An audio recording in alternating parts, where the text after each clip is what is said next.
Quem não gosta de chegar num ambiente onde a gente percebe a presença dEle, percebe a graça dEle? Quem não gosta disso, né? E quando a gente percebe a presença dEle, o calor dEle no coração da gente, fala assim, bom, era tudo que eu queria. Mas tem também um segundo aspecto. E a gente participa de uma reunião dessa porque a palavra de Deus diz que quando a gente reúne, um tem salmo, outro tem hino, outro tem profecia, o outro tem línguas, outro tem interpretação, outro tem revelação. Para quê? Para edificar. Edificar a quem? O outro. Edificar o outro. Então, a gente que conhece esse texto, a gente que conhece a Escritura, a gente saiu de casa para vir aqui para abençoar. Sim ou não? Correto? Você estava se preparando, tomando seu banho ou não, tomando seu café, falou assim, vou na reunião, porque eu hoje vou levar uma bênção para um irmão. Foi assim, não?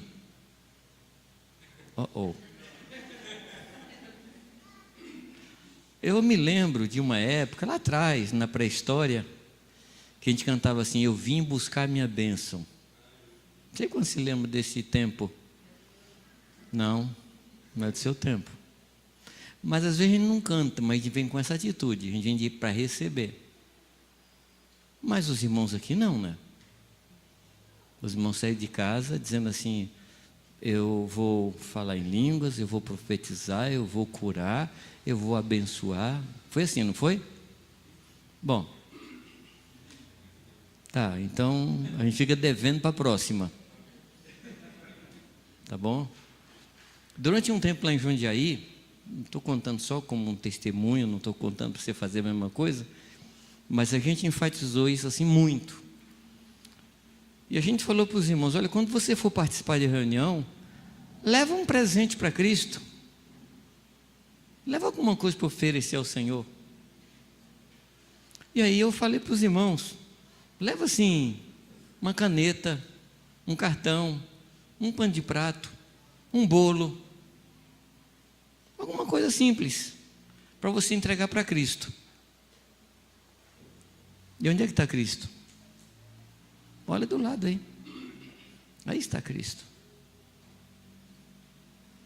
E durante um bom tempo a gente fez isso. E com isso aí, a gente procurou adquirir uma mentalidade de não ir para uma reunião para receber, mas ir para uma reunião para dar. Esse negócio de eu vir buscar minha bênção, isso já não está mais na moda. Isso já passou, não está mais na moda. A moda hoje, eu vim para servir, eu vim para dar, eu vim para abençoar, eu vim para edificar. Amém? Mas você pode falar assim, mas eu estou com tanto problema. Talvez seja por isso. Talvez seja por isso. Porque a minha Bíblia diz, acho que a sua também, que é dando. Não diz lá assim, é recebendo que se dá. Porque tem gente que parece que lê assim, é recebendo que se dá. Mas eu acho que nenhuma versão da Bíblia, só se for na Testemunha de Jeová.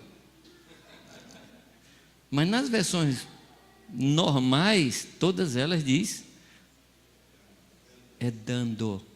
Então, por favor, vamos adquirir essa mentalidade. Quando vos reunis, um tem, outro tem. Não é que recebe, ele tem. Ele tem, então ele sai de casa com alguma coisa para dar. Amém? A terceira razão pela qual a gente participa de uma reunião dessa é para aprender a viver, aprender a praticar o que Deus quer. Amém? O que diz lá na segunda carta de Paulo a Timóteo, o capítulo 3, o versículo 16 e 17? O que diz? Todo mundo aqui é cristão, já cristão há um bom tempo, já conhece toda a Bíblia.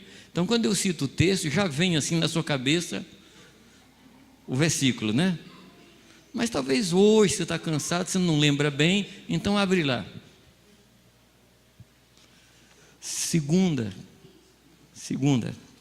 Eu falei primeiro ou não? Segunda.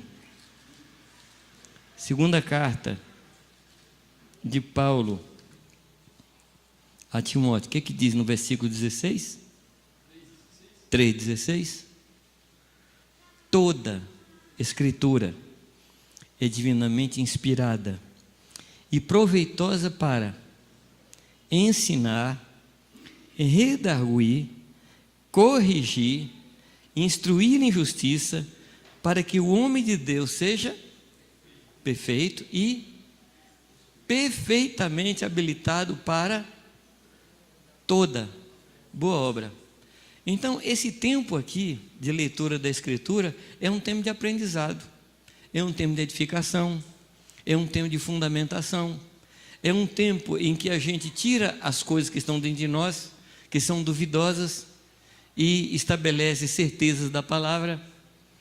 Então, é como se você tem que fazer uma obra, então você precisa fazer um curso para realizar aquela obra. Então a gente precisa participar de uma reunião dessa sob essas 3 premissas. A primeira premissa, qual que é? Atenção. A primeira premissa, o que é? Que a gente vem com o objetivo de ter o coração aquecido, perceber o toque de Deus, sentir o refrigério do Senhor, porque afinal Ele está aqui. Amém? Você o trouxe aqui. Né? Também tinha aquele cântico, né, nessa hora feliz, nesse santo lugar. Você lembrou, né? Eu marquei o encontro com Deus. Espera aí, onde é que Deus estava? E onde é que você estava? Se você marcou o encontro, é porque Ele não estava em você. Sim ou não? Mas nós não marcamos o encontro com Deus, nós trouxemos Deus conosco. Então a gente veio aqui, a gente vem para perceber Deus nesse ambiente, porque quando a gente se reúne, na multidão dos irmãos, no louvor, ali Deus se manifesta. Tem uma Zafira prata que parece estar impedindo o ônibus de passar aí. Que é isso, Marcelo? Se é de alguém aqui. Tá. Se não tiver dono, a gente aceita. Então, primeira premissa ou primeira motivação, a gente vem aqui para perceber o refrigério de Deus na nossa vida, ser animado. A gente passou um dia cheio de coisas e nesse tempo aqui juntos a gente é refrigerado, a gente é reanimado. Esse é o motivo. O segundo motivo é que a gente vem aqui para edificar os irmãos. Amém? Então, por favor, lembre disso. Eu vou participar da reunião para edificar as pessoas que vão lá. Porque é dando que se recebe, correto? E o terceiro motivo é que a gente vem aqui para ser instruído em como fazer a obra de Deus. Amém? E aqui nesse texto, Paulo, ele coloca aqui um padrão muito alto. Ele coloca um padrão de perfeição. Correto? Quem aqui quer ser perfeito? Quem quer ser perfeito? Você quer ser perfeito, sim ou não? Então ele falou que a palavra de Deus é capaz de fazer isso, de nos fazer perfeitos, a não ser que você não creia que a gente vai ser perfeito. Se você achar que a gente não vai ser perfeito, então eu acho que você está perdendo seu tempo. Mas nós estamos aqui porque Deus falou que a palavra de Deus é poderosa para nos fazer perfeitos e perfeitamente habilitados para toda boa obra. Ora, se eu não sei fazer alguma coisa, eu vou fazer um curso para aprender a fazer. Então essa reunião também tem esse objetivo de nos ensinar a fazer a vontade de Deus, fazer a obra de Deus. Amém, amados? Então, é com isso na nossa mente, é com isso na nossa cabeça, que eu queria que você abrisse comigo a sua Bíblia, lá em 1 Coríntios, na primeira carta de Paulo aos Coríntios, no capítulo 11. Então, tudo isso foi para a gente entrar no assunto. Tá bom? Tudo isso foi o prefácio ou o pré-edifício, não sei, para a gente... que tem às vezes uns prefácios que são bem difíceis, né? 1 Coríntios, você sabe que essa carta ela foi escrita porque Paulo recebeu uma notícia. Lembra não? Essa carta foi escrita porque Paulo recebeu uma notícia. Qual foi a notícia que Paulo recebeu que provocou a escritura dessa carta? Qual foi a notícia que Paulo recebeu? Que havia na igreja de Corinto preferências. Claro que não estamos falando da igreja em São Carlos, porque a gente já passou dessa fase de preferências. Porque uns preferia Paulo, outros preferia Pedro, outros preferia Apolo e outros preferiam Cristo. E ao meu ver, os que preferiam Cristo era o pior grupo. Porque quem prefere Cristo deveria preferir Paulo, deveria preferir Pedro, deveria preferir Apolo, sem fazer diferença nenhuma. Mas tem uns que preferem Cristo e desprezam os outros, porque eu sou melhor porque estou preferindo Cristo. Mas nós não precisamos fazer isso, porque nessa própria carta, Paulo pergunta se por acaso Cristo está dividido. Qual a resposta? Não, Cristo não está dividido. Amém? Então ele escreve essa carta em cima dessa má notícia, que havia preferências na igreja em Corinto. E ele vai trabalhando em toda a carta para combater a divisão, porque a preferência é o primeiro passo para a divisão. A preferência é assim, o início de uma divisão. Correto? Não sei se vocês concordam comigo. Mas nenhuma divisão começa assim, grande. Ela começa com uma preferência. Porque quando eu prefiro um, eu desprezo o outro. Não dá para preferir dois.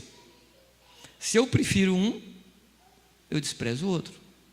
E aí começa a divisão.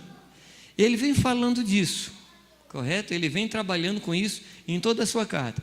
Eu não vou ter tempo aqui para pegar cada capítulo, desde o capítulo 1 até chegar no 11, para mostrar aos irmãos essa caminhada de Paulo.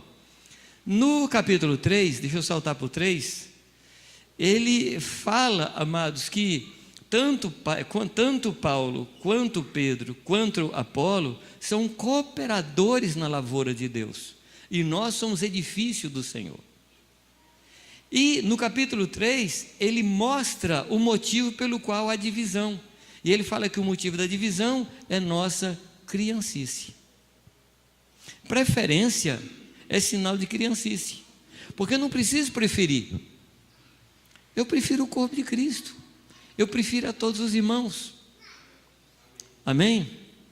Quando minhas filhas eram pequenas, eu brincava com elas, eu dizia para a mais velha: você é a filha mais velha que eu mais gosto. Chegava para a do meio e falava: você é a filha do meio que eu mais gosto. E chegava para a menor, vou dizer: você é a filha menor que eu mais gosto. Elas cresceram com a forte convicção de que cada uma delas era a preferida minha. E eu deixei essa santa confusão no coração delas, porque cada uma delas se sentia a preferida, elas se sentiam assim. E claro que não é verdade que eu prefiro uma em detrimento da outra, eu preferi as três. E de vez em quando eu via elas discutindo: não, o pai gosta mais de mim do que de você. Não, mas o pai gosta mais de mim. E eu ficava me divertindo com a discussão delas. E é verdade que Deus trata a gente com tanto carinho que às vezes a gente acha que é filho único. É ou não? Às vezes eu acho que eu sou filho único, mas aí o Senhor me ensina uma oração. E qual oração que Jesus me ensinou? Pai Nosso. Parece que o nosso estragou tudo, né? Ele é meu pai, mas é Pai Nosso. Não é meu, é nosso. É Pai Nosso. Correto? Então Paulo vem trabalhando nisso. Ele fala que a gente é criança. E você sabe que unidade, e você sabe que comunhão, e você sabe que relacionamento profundo não acontece entre crianças. Não acontece. Pega alguma dessas crianças que estão por aí, põe aqui nesse quartinho com um brinquedo só, um brinquedo muito bonito. E dali a meia hora você volta lá. O que você vai achar? Uma criança falando para outra: não, por favor, brinca você. Não, por favor, é você que vai brincar. Talvez você encontre um brinquedo multiplicado e elas arranhadas. Mas, quando chega a ser adulto, as crianças, essas coisas acabam. Salmo 133 diz que a harmonia dos santos é como óleo precioso que desce sobre a barba. Barba fala de quê? Maturidade. Não há unidade entre crianças, só há unidade entre adultos. Agora, se nós somos crianças, não há unidade entre nós. Então, Paulo define que a nossa divisão é por causa da nossa infantilidade. Aí depois ele fala da unidade no casamento. Ele fala que o pecado na família estava trazendo problema para a própria igreja, no capítulo 5. Depois, no capítulo 9, capítulo 10, ele fala que nós não podemos, é bem assim, né? A gente tem que compreender, né? Aí ele vai falando que nós não podemos tomar de dois cálices, o cálice dos demônios e o cálice de Deus, capítulo 8, capítulo 9, fala isso, correto? Cálice dos demônios, divisão, cálice de Deus, unidade. No capítulo 10, eu queria destacar um versículo, o versículo 17. O versículo 17 diz assim: porque conquanto, não é embora nem apesar, é conquanto nós somos muitos, nós somos um só pão. E aí eu quero perguntar a vocês que sabem fazer pão, que eu não sei fazer, como é que se faz um pão? Qual o primeiro processo para se fazer um pão? Lavar a mão. Gostei. Tá. O segundo, então. Misturar. Vamos, gente, eu não sei fazer. Me ajuda aí. Leite, farinha, o que mais? Não está faltando nada não, gente? Não está faltando nada não?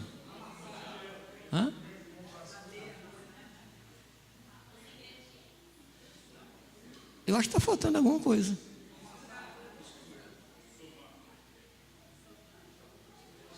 Triturar o trigo, moer o trigo. Não estamos falando de quibe. Nós estamos falando de pão. A primeira coisa para se fazer um pão é moer o trigo. É você desaparecer no seu individualismo para se juntar aos outros e sumir. Agora, talvez seja esse o momento mais difícil da vida do crente, que não quer ser moído. Claro, ser moído dói e desaparece. A gente perde a importância, a gente perde a relevância, a gente perde o protagonismo, a gente deixa de ser alguém. E se tem uma coisa que a gente não gosta, é deixar de ser alguém. A gente quer ser alguma coisa. Por exemplo, está numa rodinha, chega alguém de fora e saúda todo mundo, menos você. Como é que você se sente? Soberbo, nem me saudou. De quem é a soberba? É de quem não saudou ou de quem não foi saudado? E se sentiu mal? Meu amado, a primeira coisa que nós precisamos na igreja de Deus é ser moído. Se você não está pronto para ser moído, você não está pronto para ser pão. Você não está pronto para ser alimento. Amém? Nós somos pão. O pão passou pela moagem, passou pela mistura, passou pelo fermento, passou pelo processo de ser sovado, passou pelo cilindro, e quando você pensou que estava pronto, teve o forno. Só aí pode ser comido. Mas as coisas que foram escritas para o nosso ensino. E a gente tem que aprender a ler a Bíblia, aprendendo como é que é a nossa vida. Amém? Passando no capítulo 10, então nós chegamos no 11. Capítulo 11, ele fala da nossa relação dentro de casa.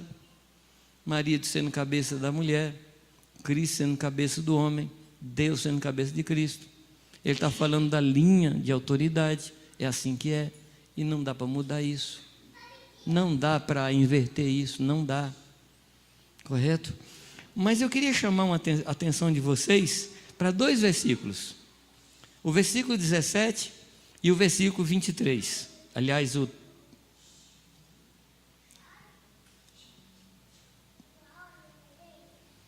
17.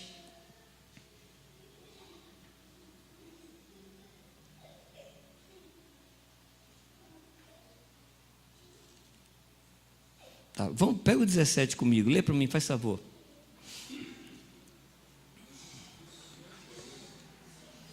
Onze e 17.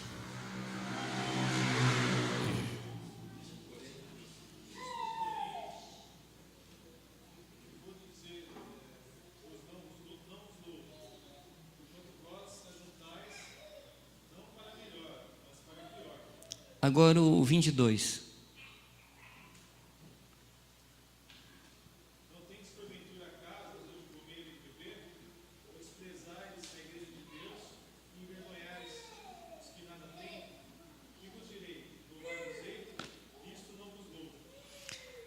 Qual é a ocorrência, o que ocorre nesses 2 versículos? O que tem de comum nesses 2 versículos? No 17 e no 22. O que tem de comum? Sim, mas qual é a frase? Está nos 2 versículos. Não vos louvo. Nisto não vos louvo. 2 vezes Paulo fala a mesma coisa. Nisto não vos louvo significa vocês estão desclassificados. Vocês estão reprovados. Vocês não servem para isso. Eu não sei quantos aqui já passaram por isso, ser reprovado em alguma coisa. Não sei quantos aqui já chegou no momento que você olha, você não serve. É difícil, né? É difícil. E aqui Paulo está falando para eles, nisso eu não louvo vocês, vocês estão reprovados. Em que eles estavam reprovados? Ele está falando, mas no ambiente de ceia. É que normalmente, dia de ceia, a gente lê o versículo 28. Normalmente a gente pega o 28. Mas o versículo 28, ele está num contexto. Vocês conhecem aquele versinho, né, que diz que um texto, fora do contexto, é pretexto. É pretexto para qualquer coisa. Então eu não posso tirar um texto do contexto. E qual é o contexto do versículo 28 quando fala para a gente se examinar? Qual é o contexto? É desde o capítulo 1. O contexto do versículo 28 é o capítulo 1 até o capítulo 16. Porque se a gente não entender o motivo da carta e o que Paulo está falando, não dá para entender, examine-se cada um a si mesmo. De que eu devo me examinar? Qual é a minha relação com o corpo? Qual é a minha atitude para com o corpo? Qual é a minha atitude para com os irmãos? É isso que eu tenho que me examinar. Às vezes a gente olha para esse texto e fala assim, bom, deixa eu examinar aqui, ver se eu briguei com a mulher hoje, se eu chutei o cachorro, se eu levantei minha voz. Não é isso que o texto está falando. Ele não está falando de pecados, eu vou usar aqui uma expressão inapropriada, pecados particulares. Eu não posso usar pecado particular porque não existe pecado particular. Todo pecado afeta o corpo de Cristo. Ainda que seja bem escondido, mas ele afeta. Mas normalmente quando a gente pensa nisso aqui, examine-se a cada um a si mesmo, a gente pensa em coisas que a gente fez e que ofenderam a Deus. Mas ele está me mandando examinar para ver qual é a minha situação em relação à igreja. Ele está falando de unidade com a igreja. Ele está falando da minha relação com a igreja. É isso que eu preciso me examinar, porque esse é o contexto da carta. E aí, é nesse contexto de relação com os outros que Paulo fala assim, nisto não vos louvo. Se eu hoje chegasse diante de Paulo, se Paulo estivesse diante de mim, e Paulo examinasse minha atitude para com a igreja, Paulo me louvaria ou me reprovaria? Se Paulo escrevesse hoje uma carta para mim, e na realidade ele escreveu, se eu não tomar essa carta para mim, ela não serve. Eu tenho que ler Coríntios, dizendo assim, Paulo escreveu para mim. É a palavra. Ele escreveu para mim, e eu tenho que tomar para mim. Eu não posso examinar-me olhando para os outros. Eu não posso examinar-me pensando como é que os outros estão. Eu tenho que me examinar olhando para ver a minha relação com a igreja. Estava comentando hoje à tarde com os irmãos um texto que está lá em Hebreus capítulo 10, o versículo 26, que fala que aquele que pecar voluntariamente, para esse não tem renovação, para arrependimento. E o que o escritor aos Hebreus fala de pecado voluntário? O que ele chama de pecado voluntário, pecado deliberado? Você tem que ler os versículos anteriores. E sabe de que ele está falando? Ele está falando de amor ao próximo, boas obras e pertencer à congregação. Ele diz que nós precisamos, lembrando do sangue de Jesus Cristo, esse é o assunto do capítulo 10 de Hebreus, lembrando da purificação dos meus pecados, lembrando do véu que foi rasgado, lembrando do tabernáculo e da minha entrada nele, nós temos que nos estimular uns aos outros ao amor, às boas obras e a congregar. E aí ele fala, porque se pecarmos deliberadamente? Pecar deliberadamente em quê? Em deixar de amar, em deixar de praticar boas obras e em deixar de congregar. É sério, amados, isso? Sim. Ele fala que se eu pecar nessas três coisas, não há possibilidade de renovação. Porque fala de coisas que eu decidi não fazer, não amar, não fazer boas obras e não congregar. Agora, por favor, não pense congregar com reunir. Congregar é pertencer. Onde é que você congrega hoje? Não, domingo eu congrego ali, terça eu congrego lá, é beija-flor espiritual. Depois para não falar macaco. Não vou falar macaco porque senão ofende. Não vou falar beija-flor, que é mais bonito, mais ético, né? mais suave, né? Não, na quinta eu congrego lá, na terça eu congrego lá, eu não tenho nenhum compromisso, não, tenho compromisso com todo mundo. Não funciona. Congregar é pertencer a um rebanho, é ter um lugar onde eu sou corrigido, é ter um lugar onde eu corrijo, é ter um lugar onde eu recebo, é ter um lugar onde eu dou. Amém, amados? Estava comentando com os irmãos que não tem mais tempo para ser cavaleiro solitário. Lembra do termo cavaleiro solitário? Quem é um cavaleiro solitário? Zorro. E quem é amigo do Zorro? Tonto. Quem anda solitário tem por amigo o tonto. Aí fica o tonto e o cavaleiro solitário, né? Desculpa a brincadeira, mas é isso, amados. É isso. Irmãos que são lobos solitários. Pertence a ninguém, não dá conta a ninguém, não presta relatório para ninguém, vive por aí. Mas não é o nosso caso. Não é o nosso caso. Nós pertencemos. Amém, amados? Nós fomos misturados. Nós fomos misturados, nós fomos triturados. Ou estamos sendo. Amém? Dói? Dói sim. Dói sim, mas o resultado é bom. Amém? A gente é transformado em pão para alimentar os outros. Vamos voltar aqui então, para a gente entender o que Paulo está falando para a gente se examinar. É a nossa relação com o corpo de Cristo. E é nesse contexto que ele fala, nisto não vos louvo. Versículo 21, o que ele diz? Porque quando vocês comem antecipadamente a sua própria ceia. Interessante, não é a ceia do Senhor.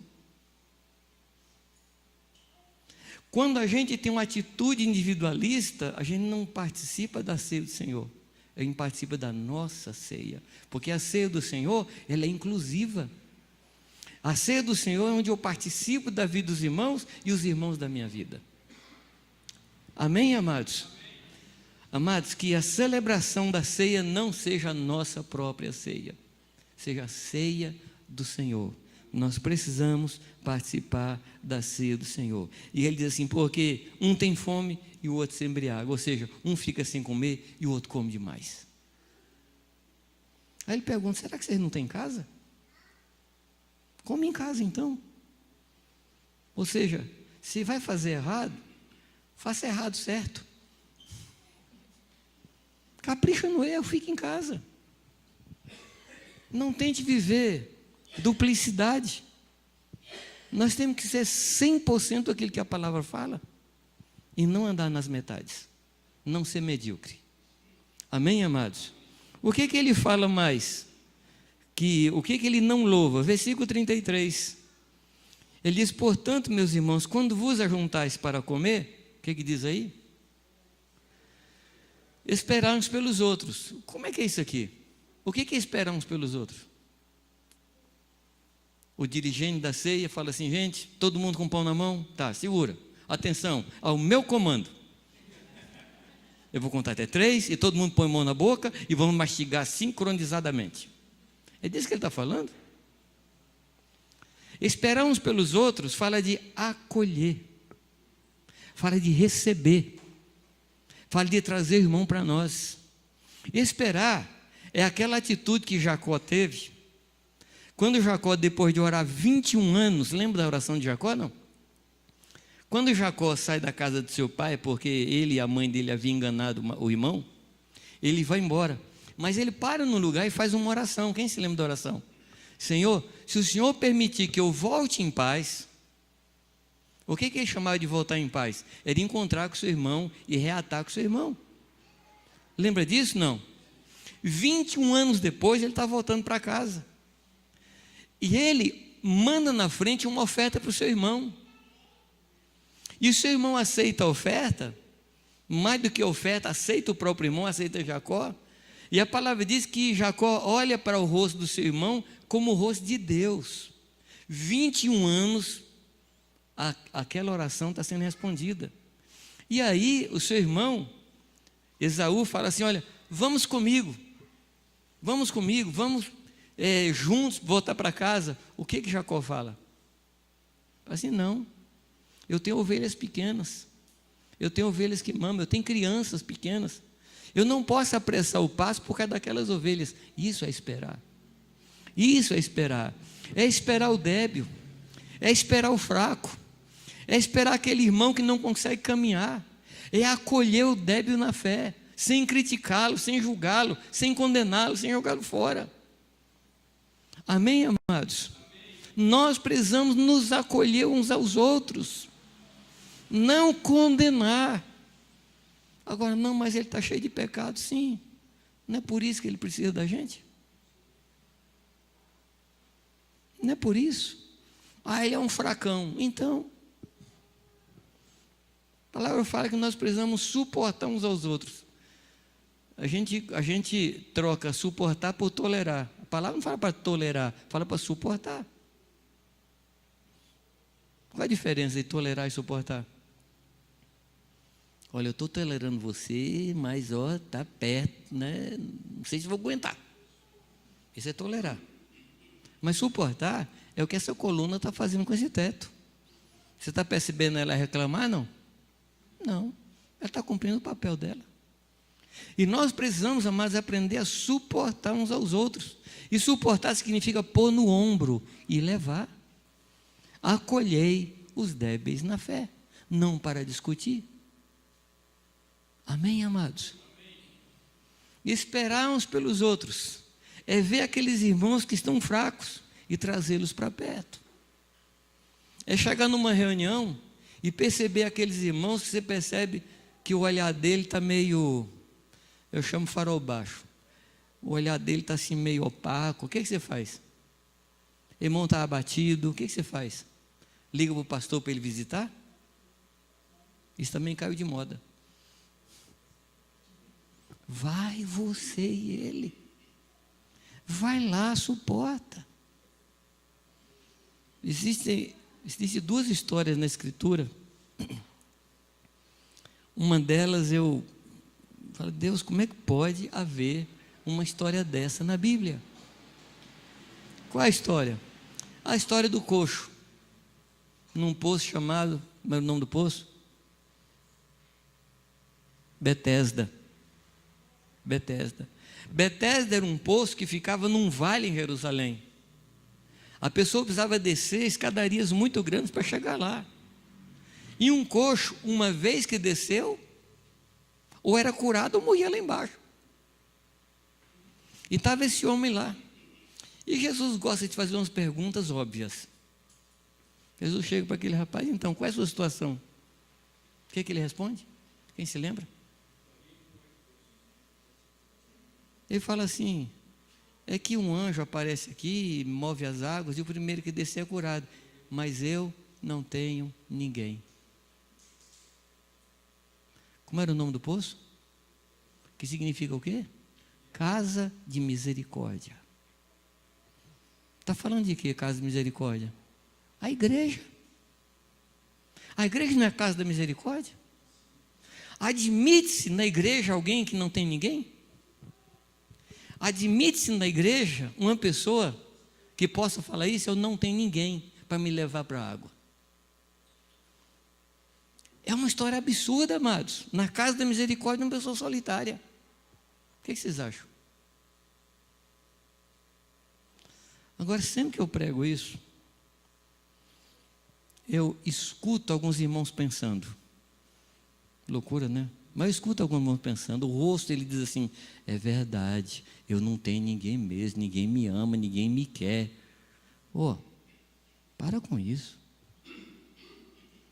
O que eu quero que você pense? Deus, quem é que está sozinho na igreja para eu não deixá-lo sozinho?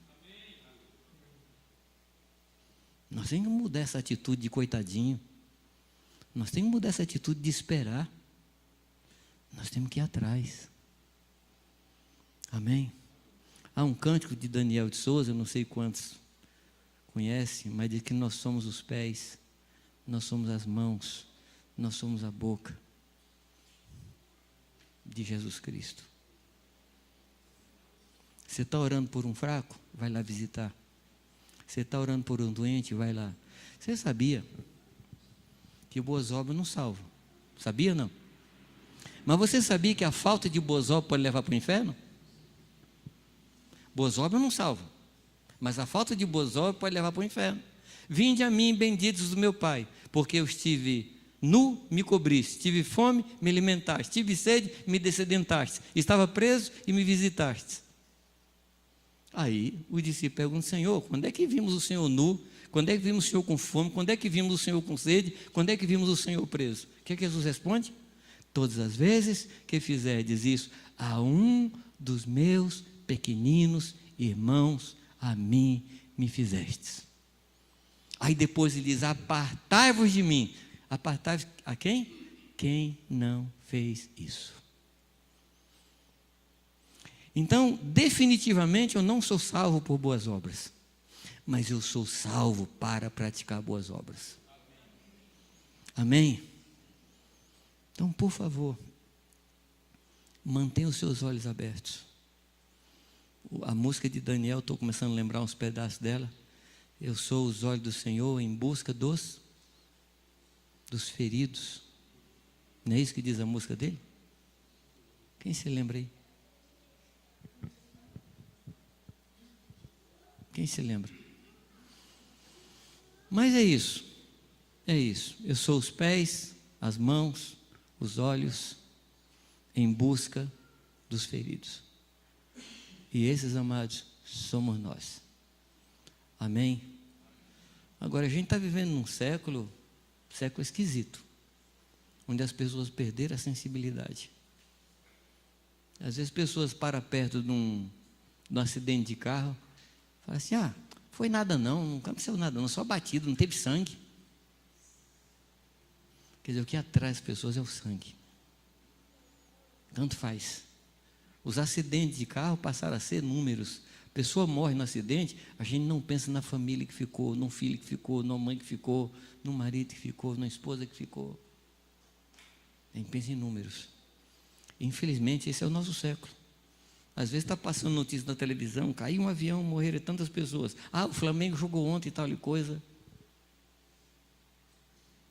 Aí depois da notícia que caiu um avião, eu acho que o repórter da Globo tinha que chamar a gente, vamos orar pelos familiares. Estou pedindo demais, né? Eu sei que estou pedindo demais.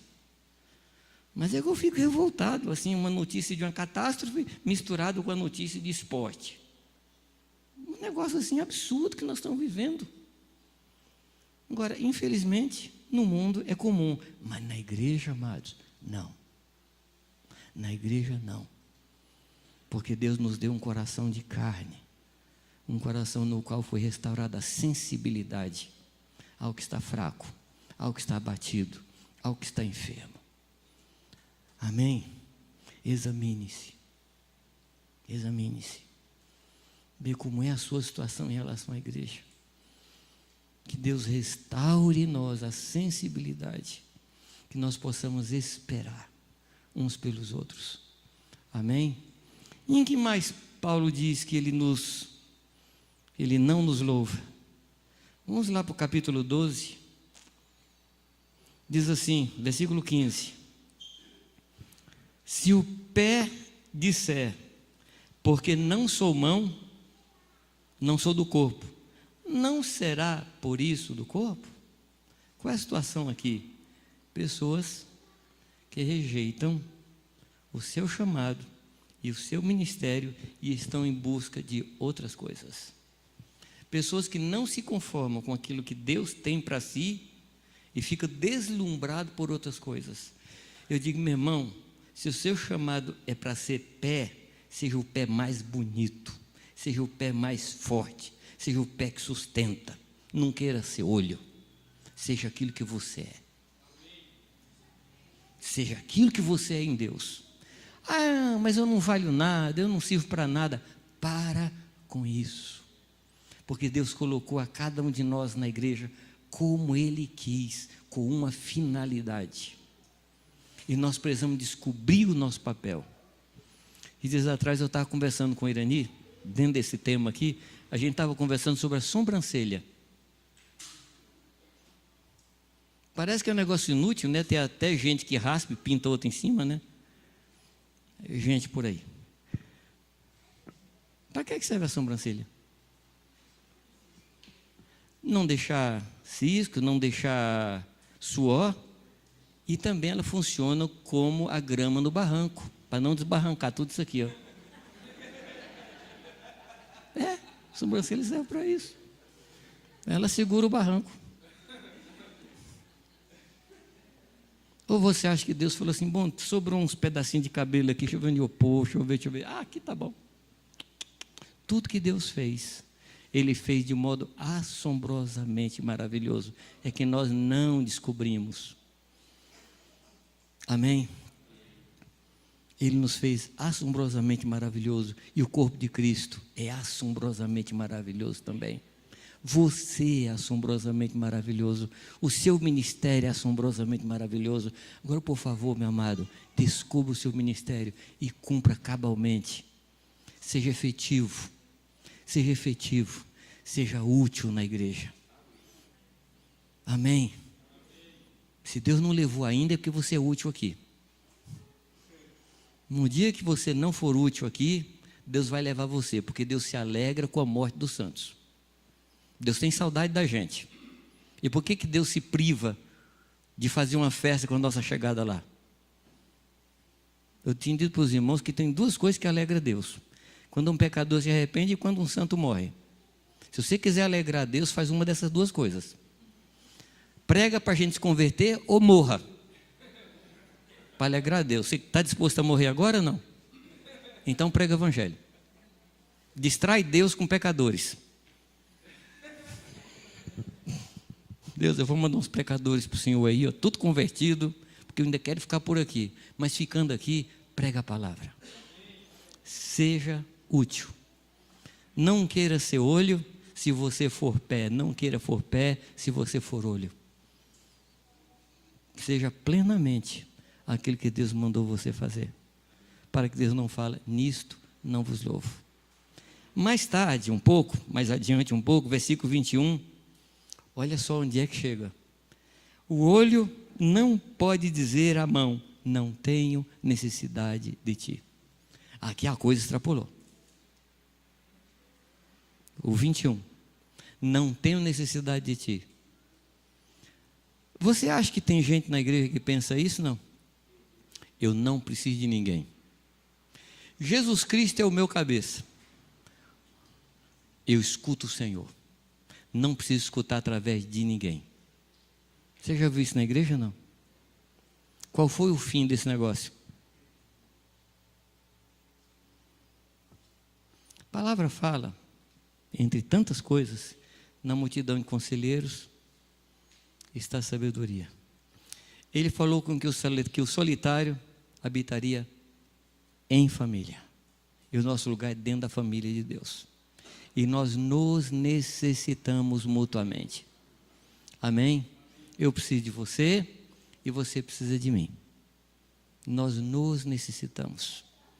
Porque se um membro sofre, todos os outros padecem. Às vezes, amados, a minha atitude de independência e autonomia provoca na igreja enfermidades que eu nem desconfio. Nós somos seres espirituais. E quando eu me isolo, eu não permito que Cristo flua através de mim. E a igreja se enferma.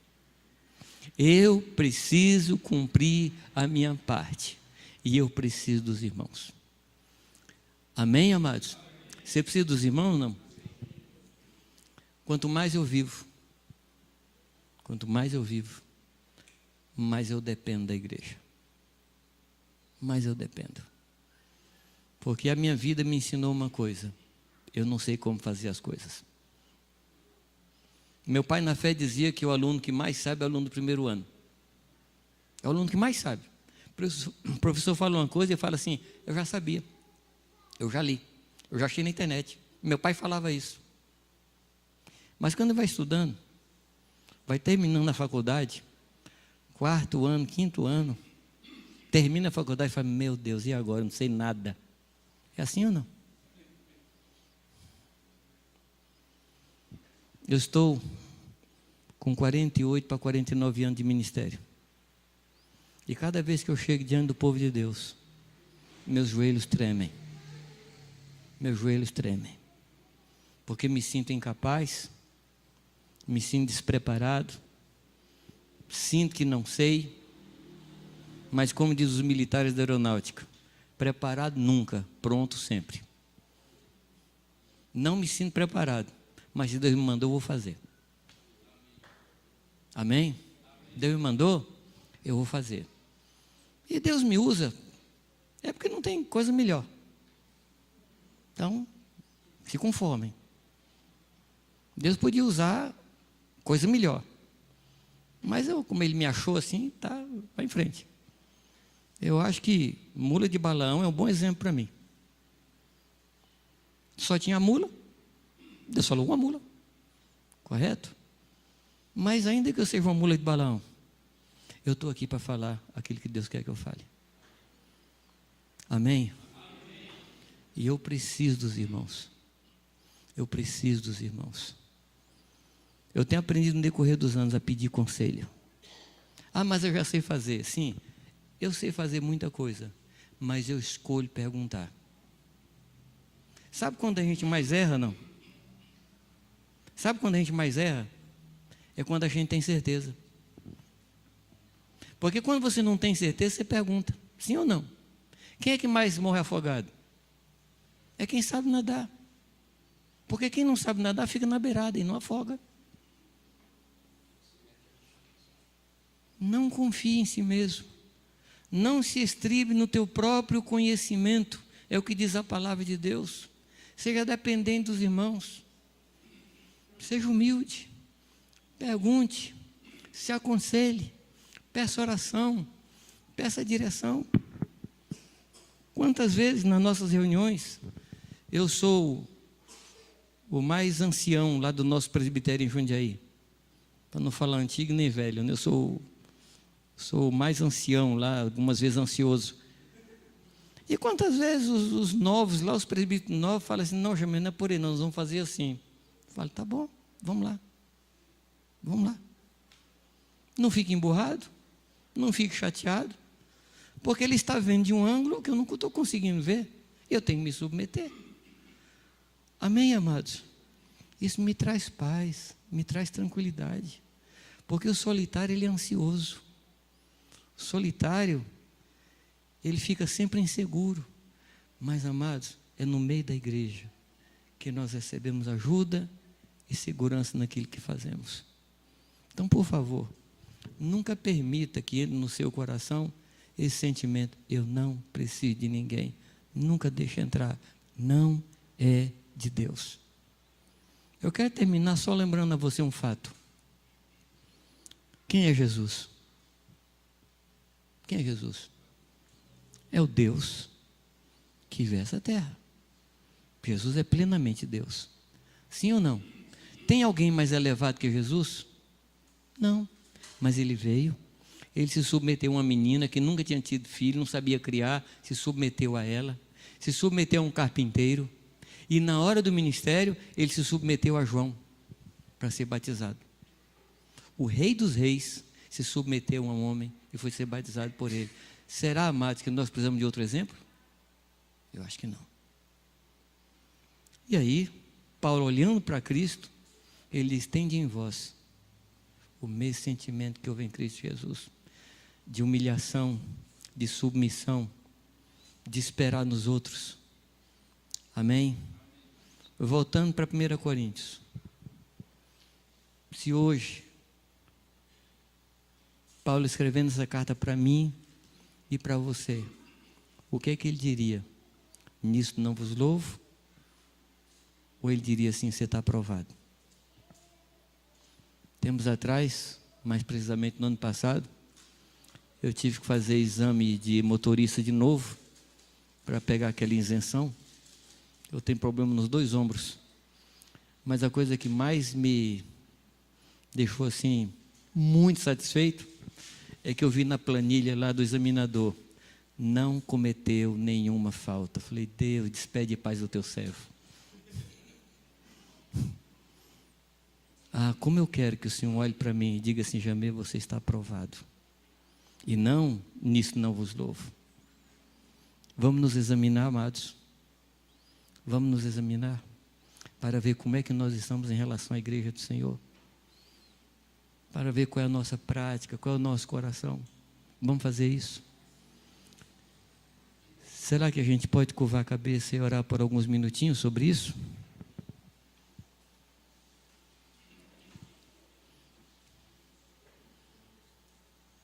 E se o Espírito Santo falar a você, olha, não louvo você nessa área, nem nessa, nem nessa. Eu quero dizer para você, não fique desesperado. Peça perdão, permita que o sangue de Jesus lave você e vamos para frente com o Senhor Jesus.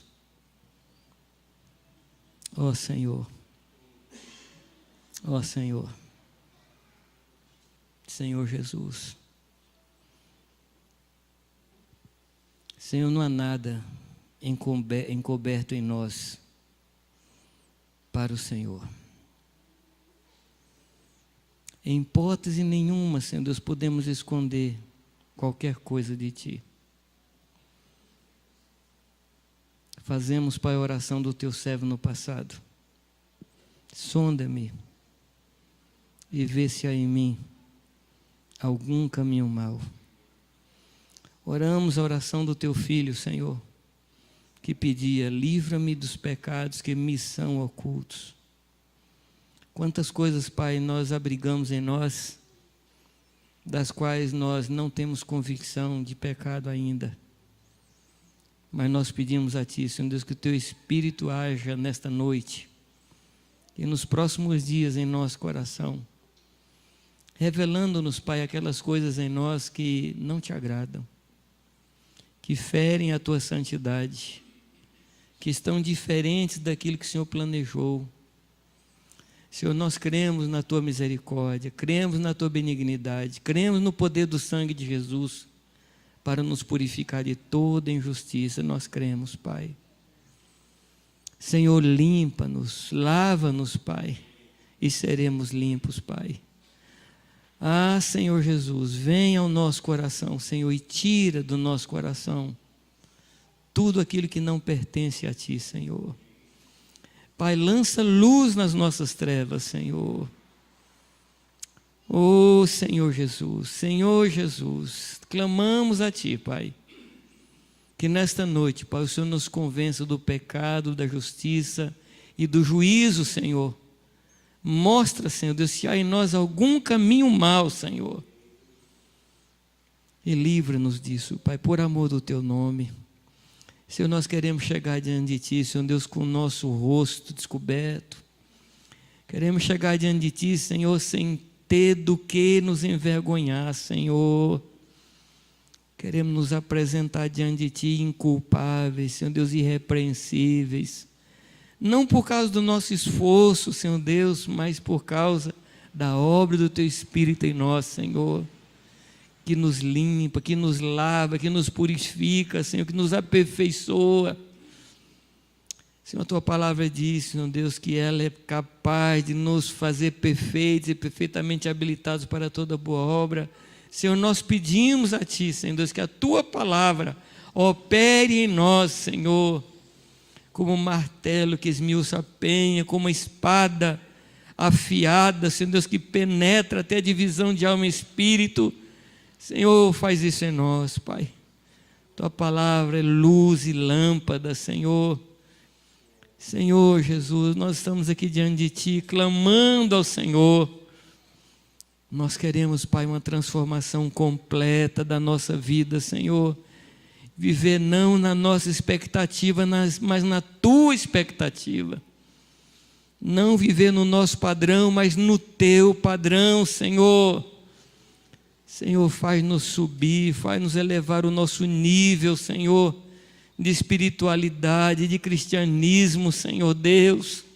Livra-nos da mediocridade, Senhor Deus, e faz-nos viver uma vida plena, Senhor, vida plena, que Te agrada em tudo, Senhor, que Te louve em tudo, Senhor. Nossas palavras, nossos pensamentos, nossas ações, nosso caminho, que tudo seja agradável a Ti, Senhor. O falar da nossa boca, o pensar, o sentir, que tudo, Senhor Deus, agrade ao Senhor. Rogo por mim, Pai, e rogo por cada irmão que está aqui, Senhor. Purifica-nos, Pai. Purifica-nos, Pai, de toda injustiça. Dá-nos um coração grato, Senhor.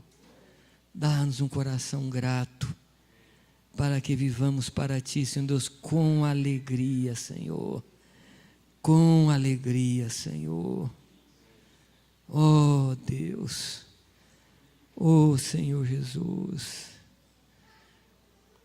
Se Deus mover seu coração e você desejar orar, levante a sua voz e ore. Ore por você e ore por nós. Se você desejar, se o Espírito Santo está lhe movendo, ore nesta hora também. Oh Deus, Senhor Jesus,